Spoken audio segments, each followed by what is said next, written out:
This is ATL Day Ones, part of Locked On Sports Atlanta. And it starts now.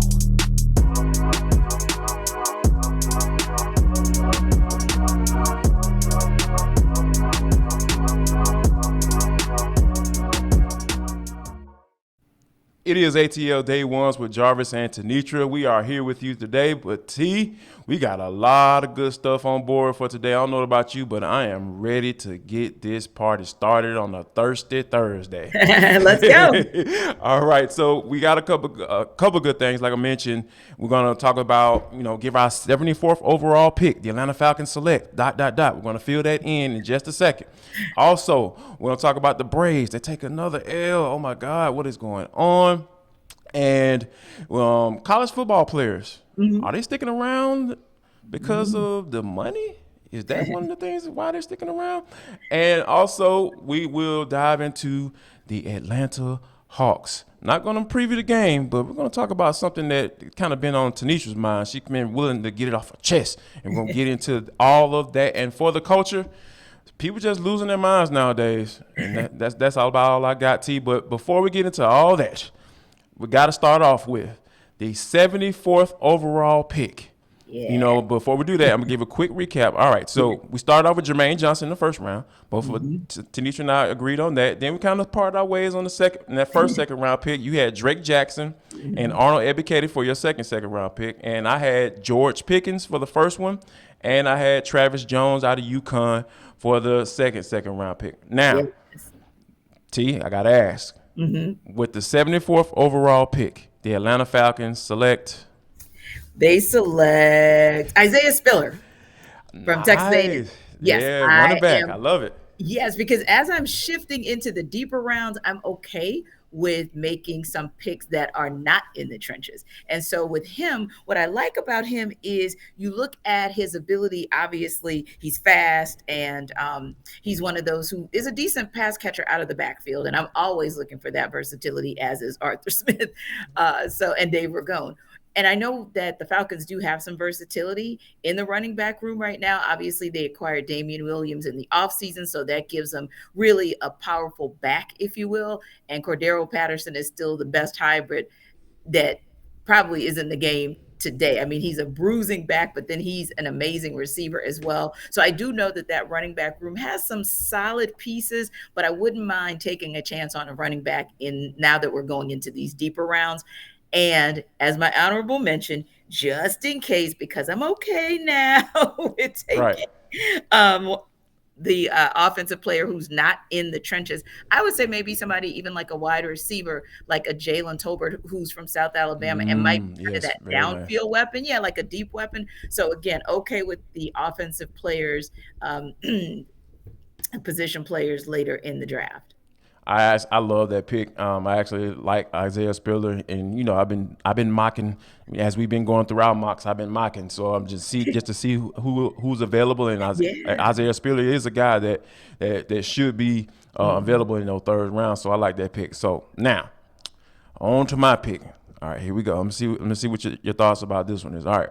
And with the 74th overall pick, the Atlanta Falcons select general manager Jarvis Davis, Logan Hall, defensive end / D tackle out of Houston, 6'6", 283 pounds. T. And when you talk about versatility, this guy is the definition of it. I'm talking about whether he can play in the 5 technique, if they DPs want to play in the 3-4, in that base.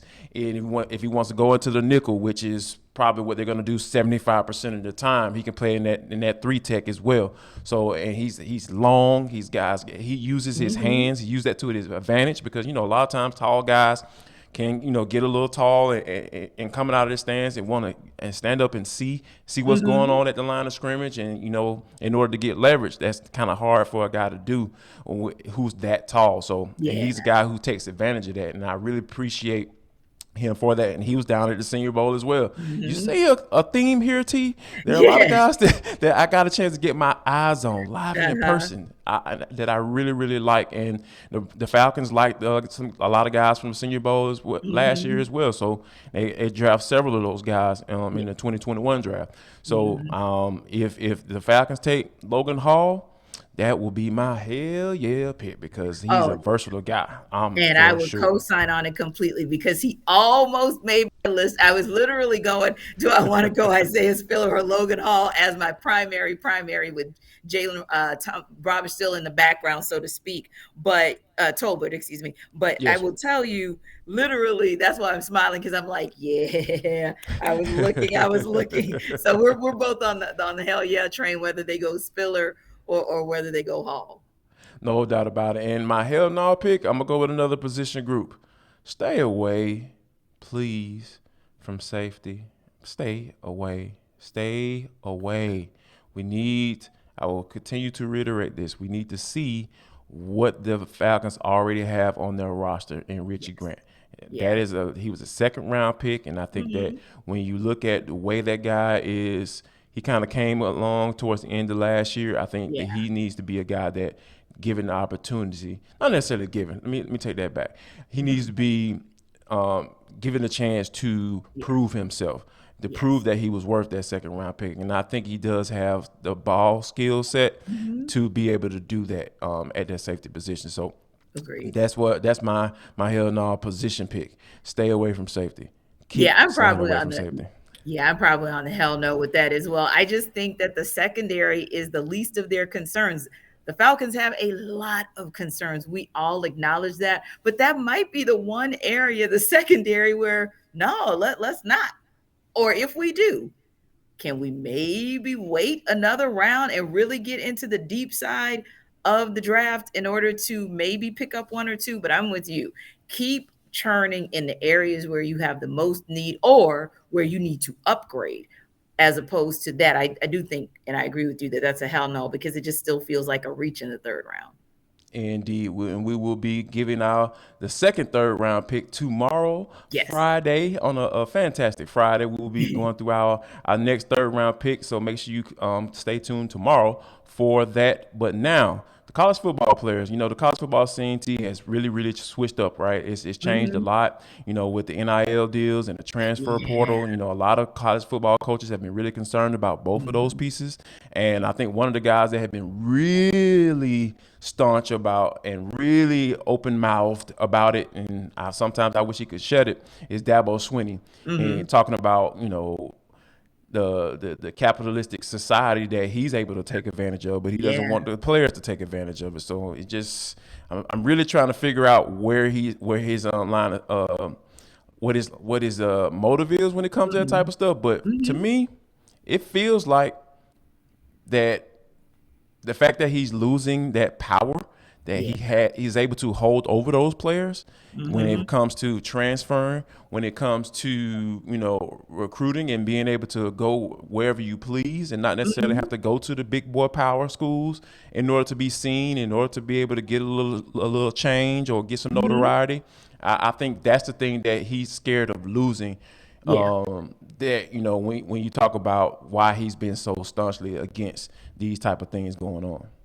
Yeah, I would agree. I think that he's looking at it from a very selfish perspective, because if someone came in and tried to regulate and put a cap on his salary or Nick Saban's salary, Man, there would be, it would be a problem. So I'm all for some form of regulation and trying to create parity, but my rationale is different. My rationale is more of parity among the divisions, your D1s and your D2s, for lack of a better term, or the division of power within a school like South Carolina, because really your powerhouse is the women's basketball team. They run that campus. So how do they get paid relative to the football team? Although, yes, the Gamecocks are in the SEC football wise, but again, that's kind of where I want the regulation, but I don't want some of the regulation that he's talking about. And for me, Jarvis, it feels like those stipulations might actually not, those stipulations may make a player say, you know what, I have this one more year that I have to stay on the college football landscape. I am going to use it as my prove it year, get some of this NIL money, but I am still going to go to the league, because if I go to the league, especially if I'm projected, say, in that top 10, if you will, my money's still going to run longer, and I don't run the risk of injury. Like Right. sometimes players stay an extra year. You just never know what might happen. So it'll be interesting to see whether or not the appeal is there. But if it's there, I would say it's probably there more for maybe a guy who is not sure if he's going to be drafted or feels he's going to be drafted in the later rounds. And who knows, maybe his NIL money will get him more than his rookie contract. No doubt about it. And I think that the big piece is the overall view of it. What I like about it is that what you're talking about is that the players have a lot of options. They have more options. Yes. Because like I said, if I'm a mid-round projected pick, maybe the fourth or fifth round, it's not that much guaranteed money. And then, I still don't have a guaranteed spot on the 53. Right. The league minimum is $705,000. So those are the type of things that these guys have to go take a big risk saying, you know what, this may be my opportunity to do it. But if I'm getting a couple, even if I'm getting 30, 40 grand from a couple of different deals, Right. It might not be that 705,000, but it is some money that can give me some incentive to where I can not have to make such a stressful decision because I have some change in my pocket. And I can also benefit from coming back and boosting my stock and maybe potentially being a third round pick or a second round pick, which gives you more guaranteed money, which will be in the future help me make better decisions. And I think that's what it's all about. And now, T, lastly, the Braves, they can't get it going. They lose to the Los Angeles Dodgers 5-1 out at Dodger Stadium. Freddie Freeman killing again. He does it again. He goes yard again against Charlie Morton. Man, what is going on, T? Like, how we go? What are we going to do? Like, I guess that's the question I need to ask. Right. And there's kind of good news on this front. Although, yes, the Braves are now 6-8. At least they have the day off and they have the opportunity to regroup before their 6-game homestand against the Marlins and the Cubs. So that's positive. Let's assume they'll regroup and do better once they come back to Truist Park. But also, and we'll have to get into this tomorrow, there are some interesting stats across all of Major League Baseball that will tell Braves country it's not as bad as it seems. But you stick around with us tomorrow and we'll deep dive into it and tell you a little bit more about why it's not as bad as it seems.